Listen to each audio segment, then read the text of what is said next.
ህወሓት የትግራይ ሰላም የሚረጋገጠው ብልጽግናን ስቀብረው ነው ሲል መግለጫ ወጣ።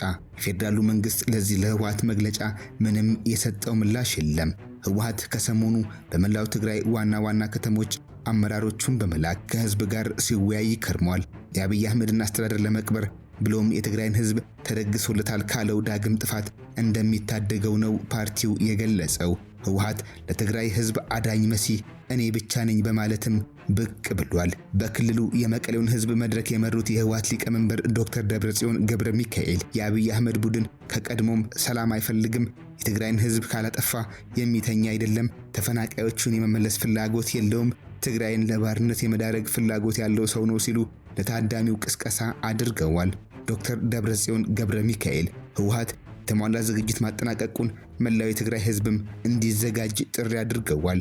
ደብረጽዮን ዘረፈጅ ያሉትን የአብይ አህመድ አስተዳደር ለማጥፋት ከዚህ በፊትም ጊዜ እንደነበራቸው፣ ነገር ግን ለሰላምና ለውይይት ቅድሚያ በመስጠት የተውት እንደሆነ ተናግረዋል። ከተባባሪዎቹ ጋር በመሆን የብልጽግናን መንግስት ግብዓተ መሬት ለመፈጸም ከስምምነት መድረሱንም ነው ፕሬዝዳንቱ የተናገሩት። በተመሳሳይ መልኩ የፓርቲው ምክትል ሊቀመንበርና የክልሉ መንግስት ምክትል ፕሬዝዳንት አማኑኤል አሰፋ በአድዋ መድረክ ባደረጉት የቅስቀሳ ንግግር የትግራይ ህዝብ ህልውና የሚረጋገጠው በአብይ አህመድ ጄኖሳይዳዊ አገዛዝ መቃብር ላይ ነው ሲሉ በዛቻ መልክ ተናግረዋል። አቶ አማኑኤል አሰፋ በመሩት የጦር ዝግጅት ስብሰባ ላይ ጄኖሳይዳዊ አገዛዙ በትግራይ ህዝብ ላይ ከፈጸመው ዓለም አቀፍ ወንጀል በተጨማሪ ከፕሪቶሪያ ስምምነት በኋላም የትግራይን ህዝብ ህልውና አደጋ ላይ የሚጥሉ ውሳኔዎችን በመወሰን በቁስል ላይ እንጨት በመጨመር ላይ ተሰማርቷል ሲሉ ወንጅለዋል።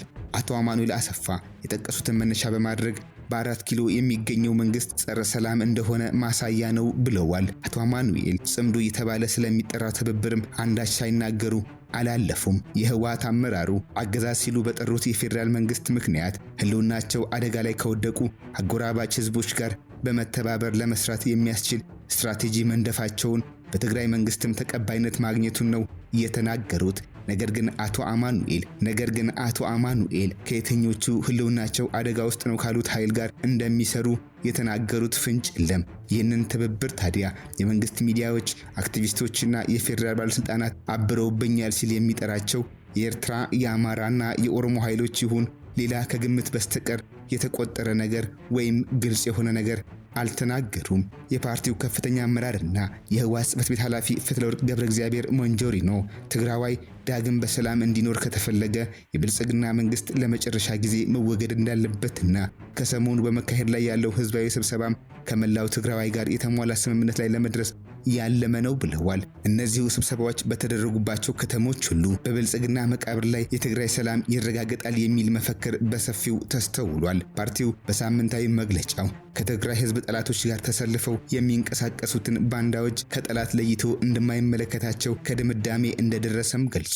የክልሉ የመከላከያ አመራሮች በተለይም ምግብ ኃይልን ጨምሮ ሌሎችም የጦር አዛዦች ለጦርነቱ ሁሉም ትግራዋይና የትግራይ መከላከያ አባላት ዝግጅት እንዲያደርጉ ጥሪ አድርገዋል። ሌላኛው የህወሓት አመራር ዶክተር አብርሃም ተከስተ ባለፉት 4 ዓመታት የብልጽግና መንግስት የፕሪቶሪያውን ስምምነት በመናድ በህዝቡ ላይ በደል ሲፈጽም ነበር ሲሉ ከሰዋል። የኤርትራ ብሎም የሱዳን መንግስታት የብልጽግና ስርዓት የቀጠናው ብሔራዊ ስጋት እንደሆነ ከድምዳሜ መድረሳቸውንም አቶ አብርሃም ተከስተ ተናግረዋል። ይህም ታዲያ ህወሓት ከሱዳንም ይሁን ከኤርትራ ጋር እየሰራ መሆኑን በግልጽ ተናግረውታል ሲሉ በርካቶች እየተነተኑት ይገኛል። ከቀናት በፊት በአዲስ አበባ የተደረገው ሰልፍም ቢሆን የትግራይን ህዝብ ለመፍጀት ዝግጅቱን ማሳያ ነው ሲሉ የብልጽግናን መንግስት በትብብር ማስወገድ የሁሉም ድርሻ ነው ብለው ጠርተዋል። ዶክተር አብርሃም ተከስተ ትግራዋይን ከዳግም ፍጅት ለመታደግ ሌሎች ህዝቦችን ከአደጋ እንዲተርፉ የአብይ አህመድ አገዛዝ በቶሎ መወገድ አለበት ሲሉ ተደምጠዋል። ይህ የህወሓት አመራሮችና የጦር መሪዎች ቅስቀሳ የአሜሪካው አምባሳደር ኤርቪን ማሲንጋ በክልሉ በመሄድ ውይይት ማድረጋቸው ከተነገረ 3 ቀናት በኋላ የተደረገ መሆኑ ጉዳዩ በኢትዮጵያውያን ሁሉ ላይ ጭንቀትና ስጋት ሳይፈጥር አልቀረም። የህወሓት አመራሮች በማያወላዳና ግልጽ በሆነ ቋንቋ የአብይ አህመድን መንግስት እንደሚያስወግዱ ተናግረዋል።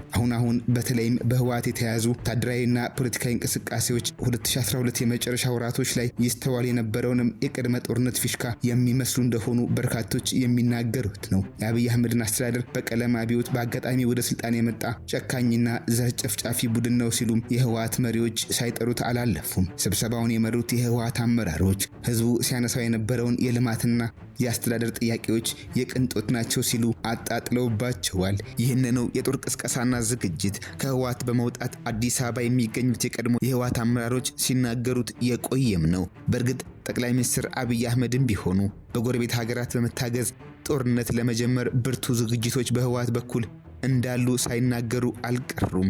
ነገር ግን አብይ አህመድ ጦርነት ዳግም ቢጀመር እንደማያዋጣ ለትግራይ ህዝብም ሌላ መከራ እንደሚያመጣ ሲያስረዱ ቆይተዋል።